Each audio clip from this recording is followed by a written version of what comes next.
ஒரு பசுமையான காட்டில் குட்டி யானை கண்ணன் தனது நண்பர்களுடன் வாழ்ந்து வந்தான். கண்ணன் எப்போதும் நேரத்திற்கு முக்கியத்துவம் கொடுப்பவன். ஆனால் அவனுடைய நண்பன் ஒரு குட்டி குரங்கு. அது மிகவும் சோம்பேறி. இன்னும் கொஞ்சம் நேரம் இருக்கே என்று சொல்லிக்கொண்டே வேலைகளை தள்ளி போடும். ஒரு நாள் காட்டில் பெரிய அறிவிப்பு ஒன்று வந்தது. அடுத்த வாரம் காட்டு திறமைகள் நாள் கொண்டாடப் போகிறார்கள். எல்லா விலங்குகளும் தங்கள் திறமையை காட்ட வேண்டும். குரங்கு உடனே, நான் மரம் ஏறுவதில் சாம்பியன், நான் தான் முதல் பரிசு வாங்கப் போகிறேன் என்று பெருமையாகச் சொன்னது. கண்ணன் மட்டும் அமைதியாக இருந்தான்.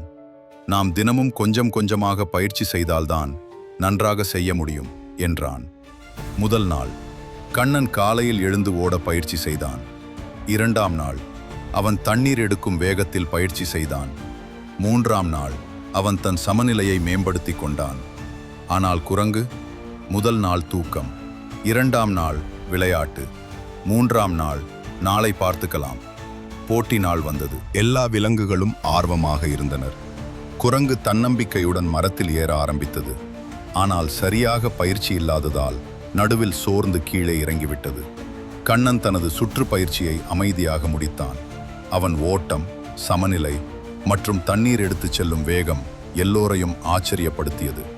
முடிவில் முதல் பரிசு குட்டி யானை கண்ணனுக்கு. குரங்கு வருந்திக் கொண்டு, நான் தினமும் கொஞ்சம் நேரம் செலவழித்திருந்தால் நல்லா இருந்திருக்கும் என்றது. அப்போது கண்ணன் சிரித்துக்கொண்டு, நேரம் காத்திருக்காது, நாம் அதை மதித்தால்தான் அது நமக்கு உதவும் என்றான். அந்த நாளிலிருந்து குரங்கு தினமும் சிறிது நேரம் பயிற்சி செய்யத் தொடங்கியது. காட்டில் எல்லோரும் ஒரு முக்கியமான பாடம் கற்றுக்கொண்டனர். வெற்றி ஒரு நாளில் வராது, அது தினசரி முயற்சியின் பலன். கதை சொல்லும் நெறி: நேரத்தை மதித்து தினமும் முயற்சி செய்தால்